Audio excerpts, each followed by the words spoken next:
क्यों अयोध्या में हंसने पर लगा बैन? लोगों का हंसना क्यों राम को न भाया? हंसने की आवाज सुन क्यों राम को याद आई लंका? राम द्वारा क्यों लगाई गई राज्य भर में हंसने पर पाबंदी? क्यों ब्रह्मा जी ने अयोध्या के एक पीपल के पेड़ में किया प्रवेश? क्यों ब्रह्मा ने राम से माफी मांगी? दोस्तों, आपको ये जानकर आश्चर्य होगा कि राम राज्य में स्त्री पुरुष, राम के मित्र, भाई, बेटे और स्वयं सीता के हंसने पर पाबंदी लगाई गई थी। पर क्यों?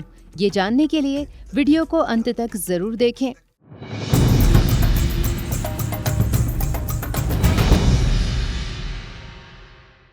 दोस्तों, एक दिन जब श्री राम, लक्ष्मण और मंत्रियों के साथ सभा में बैठे थे, तब किसी व्यक्ति के हंसने की आवाज राम को सुनाई दी। आवाज सुनते ही राम को याद आया कि जब वे रावण के सिरों को अपने बाणों से काटकर आकाश में उड़ाते थे और हर बार रावण के वो सर हंसते हुए श्री राम के पैरों में आ गिरते थे। इसके चलते राम ने बाणों को कई बार चलाया। इसी समय को राजा राम सभा में बैठकर याद करने लगे और उन्होंने सोचा कि ये रावण ही तो नहीं जो हंसी के ठहाके मार रहा है। फिर उन्होंने अपने आसपास देखा कि कहीं रावण लौट तो नहीं आया। इसके बाद से राम जब भी किसी के हंसने की आवाज सुनते तो उन्हें रावण के हंसने का ही आभास होता था। इसके चलते राम ने फैसला लिया कि राज्य में कोई भी नहीं हंसेगा। अगर कोई हंसता है तो उसे दंड दिया जाएगा। इसके बाद लोगों ने हंसना तो बंद कर दिया, साथ ही साथ उत्सवों या त्योहारों पर भी उनका हंसना, गाना, नाचना बंद हो गया और बिना किसी काम के राज्यसभा में भी आना जाना लोगों ने बंद कर दिया, मानो अयोध्या के लोग हंसना ही भूल गए हों। दोस्तों, ऐसा 1 साल तक चलता रहा, जिसके चलते बहुत से देवता इकट्ठे होकर देवराज इंद्र के पास गए और अपनी पूरी बात इंद्र के सामने रखी। ये बात जानकर इंद्र ब्रह्मा जी के पास गए और उन्हें पूरी घटना के बारे में बताया। ये सब जानने के बाद ब्रह्मा जी ने कहा कि मैं उन्हें उपदेश नहीं दे सकता क्योंकि वे मेरे लिए पिता समान हैं, पर किसी उपाय के जरिए मैं इसका हल जरूर निकाल सकता हूँ। इस प्रकार ब्रह्मा जी ने सबको दिलासा दी और अयोध्या की सीमा के किनारे एक विशाल पीपल के पेड़ के भीतर समाहित हो गए और आते जाते लोगों पर हंसने लगे। दोस्तों, उसी समय एक लकड़हारा वहाँ से गुजर रहा था। उसे देख ब्रह्मा जी हंस पड़े। वहीं पीपल के पेड़ को हंसता देख लकड़हारा भी जोर जोर से हंसने लगा और राजा राम की नगरी अयोध्या चला गया।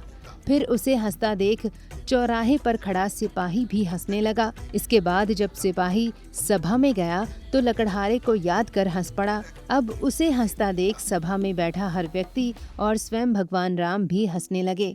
तभी श्री राम सोच में पड़ गए कि आखिर मैं हंसा क्यों, जबकि मैंने ही सबके हंसने पर रोक लगाई थी। इसके चलते लोगों के ऊपर मेरा गलत प्रभाव पड़ेगा। दोस्तों, ये सब सोचकर राम ने हंसने का कारण पता करने को कहा और जब पता चला कि हंसने का कारण एक पीपल का पेड़ है तो राम ने उसे कटवाने का आदेश दे दिया।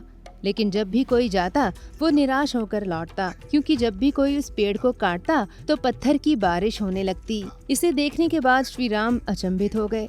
अंत में उन्होंने वाल्मीकि को बुलाया और उनसे इसके बारे में पूछा तो मालूम हुआ कि ये सब ब्रह्मा जी कर रहे हैं, जिसे सुनने के बाद श्री राम क्रोधित हो जाते हैं और ब्रह्मा जी से मिलने के लिए जाने लगते हैं।